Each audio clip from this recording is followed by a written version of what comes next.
The views and opinions expressed in this podcast are not those of New Zambia or its employees, but of the presenter and the respective guest.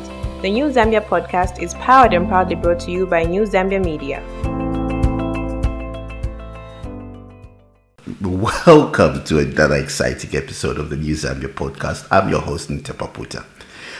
In this episode, I would like to tackle an issue that seems to be fresh in everybody's mind. On Monday the 3rd of January 2022, the Daily Mail newspaper published a statistic that got our Zambian conservative bloods boiling, absolutely boiling, with all sorts of comments being passed around on social media and opinions and everything. You might be wondering, what is this? What is this? That got our Zambian conservative blood boiling. This was crazy. There was talk on social media, on news items, on the talk shows. And I decided that, let's tackle it as well. Let's have a look at it. Let's delve into it. Let me give you my 2 cents, or two ingwe, as it were. Yes, so the topic is 22,543 divorce cases recorded in Zambia in the year 2021. It seems like, with a population of 19 million Zambians, 22,000 is a huge number. And I just wanted to maybe delve into it and have a little chat and see. Let's see what's causing these cases. Well, not exactly what's causing these cases, but let's delve into the statistics a little bit. When we break down the statistics, according to the article, let me just have a look here. According to the article, it says, and I quote, the major reasons for these cases, first and foremost, was cited was withdrawal of conjugal rights, adultery, which must seem like a bit of a misnomer, but withdrawal of conjugal rights, adultery, cruelty, and of course gender-based violence being cited as some of the major reasons. I think if we can dig into some of the numbers a little bit here, the numbers are broken down by province. I'm not going to tackle all the provinces. I'm just going to tackle a few. And let's go. Eastern Province, nearly 1,500 men filed for divorce, while nearly 3,000 women filed for divorce. Lusaka is the other way around. Nearly 2,500 men filed divorce, while 1,337 women filed for divorce. In Western Province, the gap is huge. In Western Province, nearly 2,600 men filed for divorce, while only 578 women filed for divorce. On the Copper Belt, nearly 50-50. 1,700 men filed for divorce, while 1,300 women filed for divorce. In Northern Province, 724 men filed for divorce, while 1,006 women filed for divorce.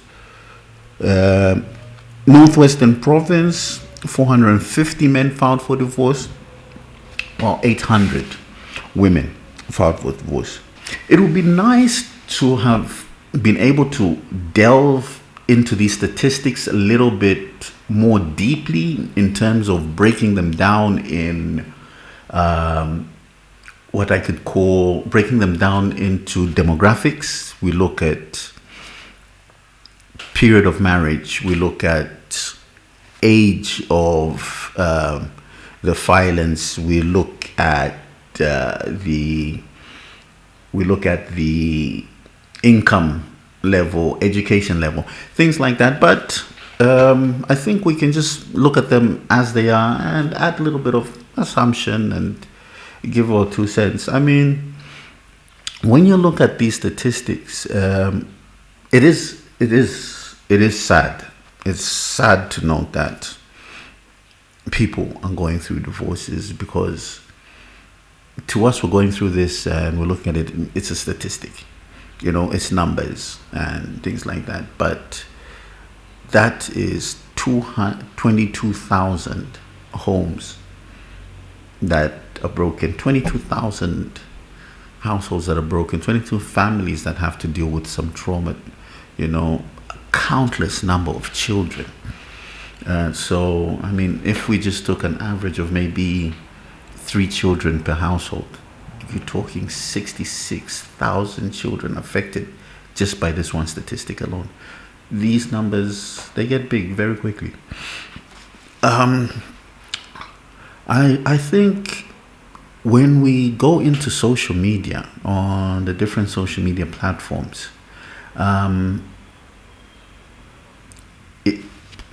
when you filter through the jokers and the comedians, and then you get down to it with people with real opinions and things like that, you find that I've got one here. Let me read one to you. Someone wrote on Twitter at Hangandu Violet. Hangandu Violet thinks that, well, her opinion is that a lady can love deeply but still get married to a man who is ready for marriage, yet she doesn't love him. I think that's part of the problem. I think also the social media culture is also a part of the problem. I think the world we're living in right now, where everything happens so fast, a lot of young couples that I get to know who are getting married have known each other barely 2 years. How well do you know each other in 2 years? I mean, I've known my wife for a very long time, and we're still getting to know each other every day.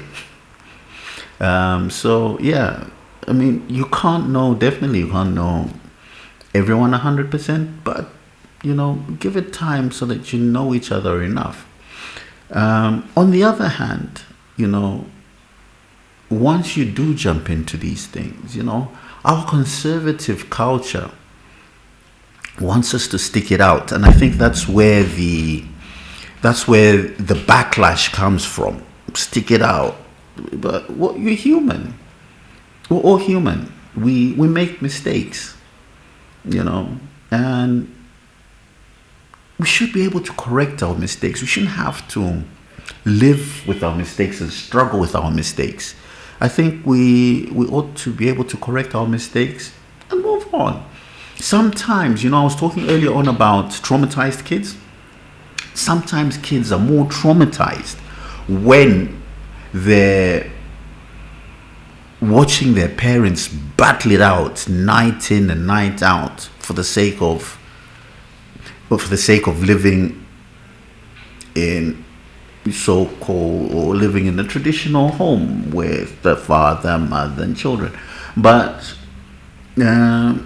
sometimes it's better for the children and better for the two parents to be apart and happy and create two loving environments for their kids, rather than be in one hostile environment for their kids, because kids learn by what they see. And not really what they're told. So you can tell kids this is the right way, this is what, but they usually learn from what they see, and they'll take that into their relationships in the future as they grow up. And so I think it's more healthy for children, personally, to grow up in two happy homes rather than one unhappy home. So that's one side of the argument. The other side, I mean, economic factor.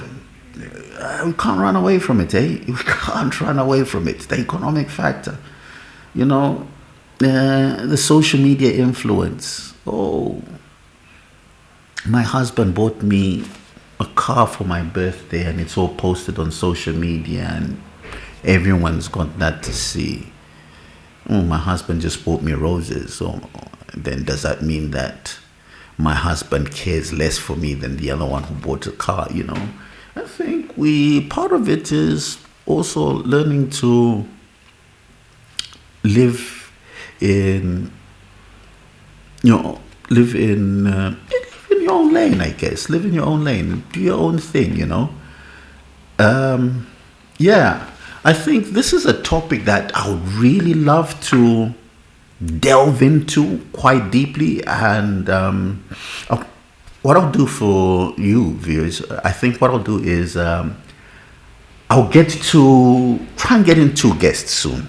We'll get in two guests, sit them down, someone with liberal views, someone with conservative views, and let's try and see from different opinions why our marriages and things like that, why our marriages are not working out.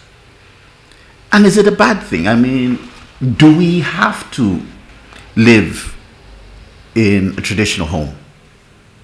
I mean, is it wrong for a career-oriented woman to say that, look, I just want to have a child and focus on my career?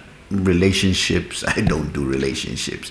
You know, people are different. That's one thing we have to learn. People are different. They're so diverse. And for us, I think sometimes calling Zambia a Christian nation really does put some shackles on us in terms of giving us certain expectancy in terms of our behavior, attitude, and how we present ourselves to the rest of the world. Sometimes, yes, those shackles are needed, but sometimes, you know, we are human beings. Diversity is our strength, and we cannot all be the same. So those are some of my thoughts. Without wasting much of your time, there was one more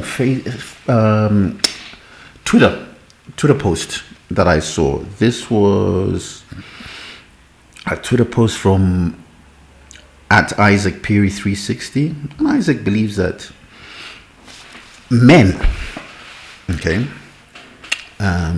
Isaac believes that men took advantage of the fact that women weren't empowered over the past 50 plus years, and believes that empowerment has given women the strength to leave toxic men. But Isaac is using the view, or looking at it from the point of view that I can say Isaac's looking at it from the point of view that it's the women divorcing the men. But if you look at, go back to the statistics that we mentioned earlier on, Eastern Province is the women divorcing the men. You go to Lusaka, it's the men divorcing the women. Western Province, by far, it's the men divorcing the women. You know, so we can't really say that. It's one way or the other. I think before I go, I was about to leave you there, but I think before I go, I also wanted to touch on marriage expectations and traditional roles. In Zambia, if you're going to get married, and married in Zambian terms, married properly, you and your wife will go through traditional lessons where you'll be taught how to take care of your home. You also go through church counseling, where they will emphasize on the points that will be given in your traditional lessons with biblical values. And then we're taught certain roles when getting married. But then society today is telling us that roles are changing. Women are becoming more powerful. Women want more equality. Now, are these roles able to translate into the home? I don't know. I mean, these are things that we need to talk about. But I think that as much as we want to be progressive, that's the word, progressive, as much as we want to be progressive, I think as much as we want to be progressive, I think it is important that we also look at our value system. I mean, what works for me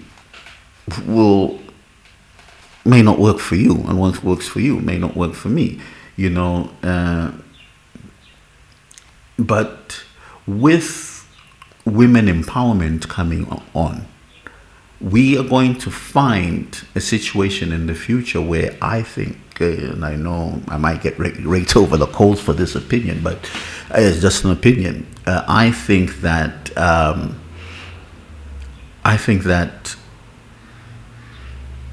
while we push the agenda of women empowerment, we're going to create more opportunities for women. Okay, we're going to create more opportunities for women, and there'll be less opportunities for men. The opportunities will always be there, but then we'll find there'll be more households with a female breadwinner. Now, with our society, are we ready for that? Are we, as men, are we brought up to be head of a house with a female breadwinner? Is that possible? Are women taught to be humble or let the man lead, even if, I don't know. I mean, we get into murky waters there. How does that work? And all of these dynamics are what I think will play into the rise we see in divorce cases. And I think the rush into marriage, or the feeling of you have to get married, and I think we have a situation where peer pressure at a certain age, or your age group, your friends have found someone. How many times are you going to be a best man until you start thinking about getting married? And so you push the agenda with the next person you meet, So that plays into it, and probably get married before you're ready. The other situation is unplanned pregnancies, You get someone pregnant as a man, and then you just think, let me do the right thing and marry this woman. I mean, sometimes the best girlfriend is not the best wife, so all of those things, they come into play. I mean, unfortunately, these are realities that we have to face, as conservative as we are, but we have to make sure that, at most, I think my biggest takeaway here would be that we have to make sure that we are bringing up children in a loving, progressive environment. But I'll do that for you.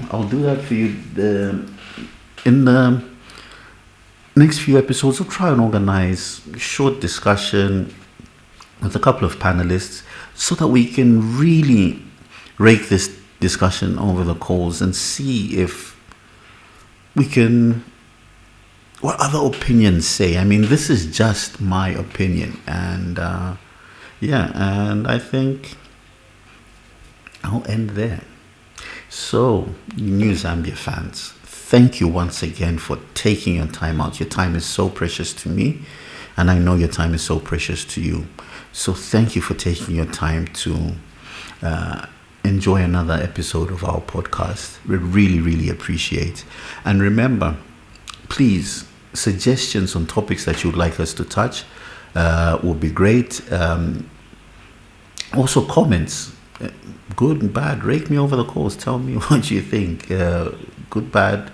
It will help us improve and help us get the word out there. Thank you. Be good to each other. Love one another. This has been Mutepa Puta with another episode of the New Zambia podcast. Thank you so much.